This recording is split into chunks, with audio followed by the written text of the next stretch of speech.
जय श्री राधे कृष्ण। आप सभी का हमारे YouTube चैनल पे बहुत बहुत स्वागत है।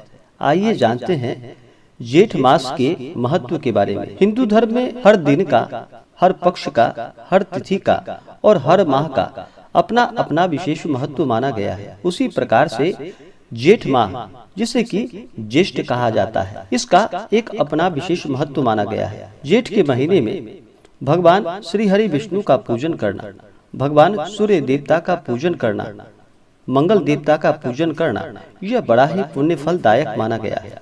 ज्येष्ठ के महीने में धार्मिक दृष्टिकोण से इस महीने का विशेष महत्व होता है, क्योंकि इस महीने में अपरा एकादशी व निर्जला एकादशी का व्रत किया जाता है। गंगा दशहरा का व्रत आता है। वट सावित्री व्रत जैसे प्रमुख त्योहार इस माह में पड़ते हैं। मंगल ग्रह को शास्त्रों ज्योतिषी में इसे साहस का प्रतीक माना गया है। सभी नवग्रहों में मंगल को सेनापति का दर्जा प्राप्त है। ज्येष्ठ मास भगवान विष्णु का प्रिय होता है। इस माह में भगवान विष्णु का पूजा विशेष पुण्यदायक और फलदायी होता है। ज्येष्ठ के महीने में भगवान सूर्य देव की विशेष प्रकार से पूजा और आराधना करने से आरोग्यता की प्राप्ति होती है। भगवान सूर्य देव जो कि आरोग्य को प्रदान करने वाले हैं। केवल आंख की पीड़ाओं को छोड़कर भगवान सूर्य देव सभी प्रकार के रोगों को नष्ट करते हैं। भगवान सूर्य देव को चाहिए कि ज्येष्ठ के महीने में विशेष प्रकार से रविवार के दिन तो अवश्य ही भगवान सूर्य देव की विशेष प्रकार से पूजा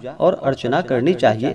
रविवार के व्रत को करना चाहिए। भगवान सूर्य देव पृथ्वी पे साक्षात देवता रूप में माने जाते हैं। इनसे सभी जीव जंतु वनस्पति आदि भगवान सूर्य देव से ऊर्जा प्राप्त करते हैं।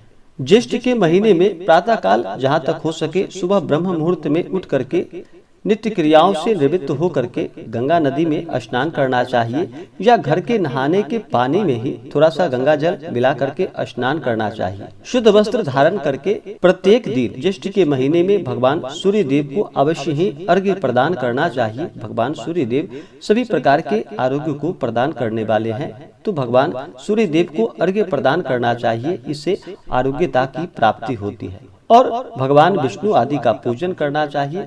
और जो भी आप दैनिक कार्य करते हैं, दैनिक देवी देवता का जो पूजन करते हैं, अपने कुल देवता का पूजन करना चाहिए, इष्ट देवता का पूजन करना चाहिए, धर्म का आचरण करते हुए प्रभु में मन लगाना चाहिए। इससे अनंत गुना पुण्य फलों की प्राप्ति होती है। ज्येष्ठ के महीने में दिन बड़ा और रातें छोटी होती है। जीवन में ज्येष्ठ मास का विशेष महत्व है। यह माह प्रकृति और प्राकृतिक संपदा के महत्व को भी दर्शाता है। इस महीने में सूर्य की किरणें पृथ्वी पर सीधी पड़ती हैं। ज्येष्ठ मास में इसमें दिन बड़ा होने के कारण इसे ज्येष्ठ यानी कि जेठ भी कहा जाता है। ये मास जीवन में जल के महत्व को बढ़ाता है।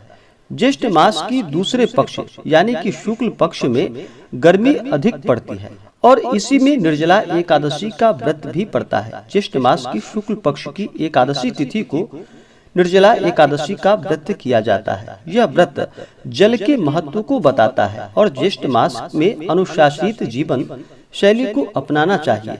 इस मास में धर्म कर्म भी विशेष महत्व रखते हैं। इसलिए ज्येष्ठ के महीने में जहाँ तक हो सके दान पुण्यों का कार्य करना चाहिए। अन्न वस्त्र आदि का दान करना चाहिए। पशु पक्षियों के लिए जल की व्यवस्था करनी चाहिए। जगह जगह पर प्याऊ स्थापित करनी चाहिए। पंखा, छाता और सत्तू आदि का दान करना चाहिए। वृक्ष और प्राकृतिक चीजों की रक्षा करनी चाहिए। ज्येष्ठ के महीने में तिल के दान का भी विशेष महत्व है, तो इन दिनों तिल का भी दान करना चाहिए।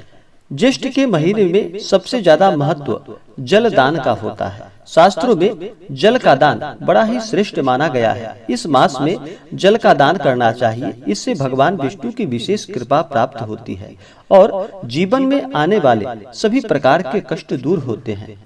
ज्येष्ठ मास में प्याऊ लगाना, न लगवाना और पोखर तालाबों का संरक्षण करना यह विशेष पुण्यदायक और फलदायी होता है। इन दिनों जहाँ तक हो सके ज्येष्ठ के महीने में जल से भरा हुआ कलश का दान करना चाहिए अथवा सुराहियों और अनाज का भी दान करना चाहिए। जहाँ तक हो सके मीठे शरबत की प्याऊ लगवानी चाहिए। नहीं, अगर यह संभव ना हो तो कम से कम मीठा शरबत बना करके उस कलश का दान करना चाहिए। इससे ज्येष्ठ के महीने में अनंत गुना पुण्य फलों की प्राप्ति होती है।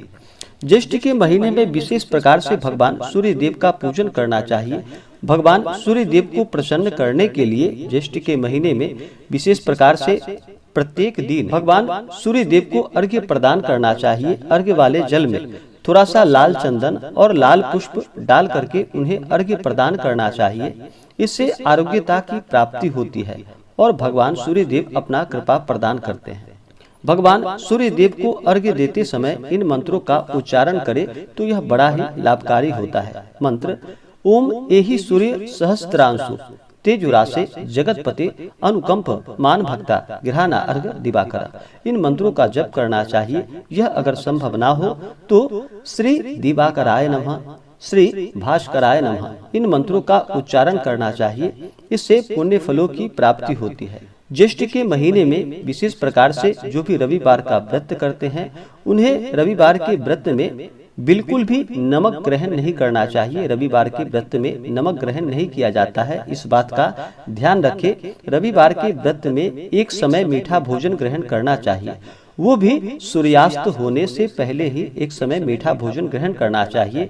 अगर सूर्यास्त होने से पहले अगर भोजन ग्रहण ना कर पाए तो अगले दिन जाकर के भगवान सूर्य देव को अर्घ्य प्रदान करने के बाद सूर्योदय होने के बाद ही भोजन ग्रहण करना चाहिए। ज्येष्ठ के महीने में विशेष प्रकार से हनुमान जी की पूजा आराधना और मंगल देव की पूजा आराधना करनी चाहिए। ज्येष्ठ के महीने में हनुमान जी को आप तुलसी की माला भी अर्पित कर सकते हैं, यह बड़ा ही पुण्यदायक होता है। हनुमान जी को विशेष प्रकार से इन्हें मंगलवार के दिन लाल रंग का चोला चढ़ाना चाहिए। हनुमान जी को लाल पुष्प अर्पित करने चाहिए। हनुमान जी को सिंदूर अर्पित करनी चाहिए। सिंदूर से हनुमान जी अति प्रसन्न होते हैं और इससे हनुमान जी लंबी आयु का आशीर्वाद प्रदान करते हैं और उन्हें फिर धूप दीप दिखाना चाहिए। विशेषकर हनुमान जी को लड्डू का भोग लगाना चाहिए। इन दिनों हनुमान चालीसा, सुंदरकांड, बजरंग बाण, रामचरित मानस आदि का पाठ करना चाहिए। इससे अनंत गुना पुण्य फलों की प्राप्ति होती है। इस महीने में जहाँ तक हो सके धर्म का आचरण करना चाहिए। किसी के ऊपर क्रोध नहीं करनी चाहिए। अपने मन में किसी के प्रति ईर्षा या द्वेष का भाव नहीं लाना चाहिए। अपने से बड़ों का कभी भी अपमान नहीं करना चाहिए। भगवान नाम का स्मरण, भजन कीर्तन करना चाहिए। दान पुण्यों का कार्य करना चाहिए। इससे अनंत गुना पुण्य फलों की प्राप्ति होती है। इसी प्रकार से ज्येष्ठ के महीने में जहाँ तक हो सके धर्म का आचरण करना चाहिए।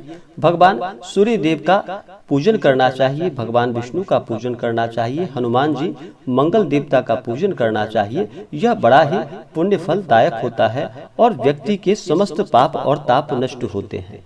जब व्यक्ति के पाप और ताप नष्ट होते हैं तभी जाकर के उनके पुण्यों का उदय हो पाता है। पुण्य उदित होने के बाद ही व्यक्ति को सभी प्रकार के सांसारिक सुखों की प्राप्ति हो पाती है। तो आशा करता हूँ कि यह जानकारी आपको अच्छा लगा हो। ऐसे ही ज्ञानवर्धक जानकारियाँ प्राप्त करने के लिए हमारे इस चैनल पे अगर आप नए हैं तो चैनल को लाल बटन दबा करके सब्सक्राइब करें। साथ में बेल आइकन घंटी को दबाएं ताकि मेरे वीडियो का नोटिफिकेशन आपके पास सबसे पहले पहुंचे। वीडियो को लाइक और अपने मित्रों तथा दोस्तों के साथ शेयर करें। सुखी रहें और स्वस्थ रहें। जय श्री राधे कृष्ण। धन्यवाद।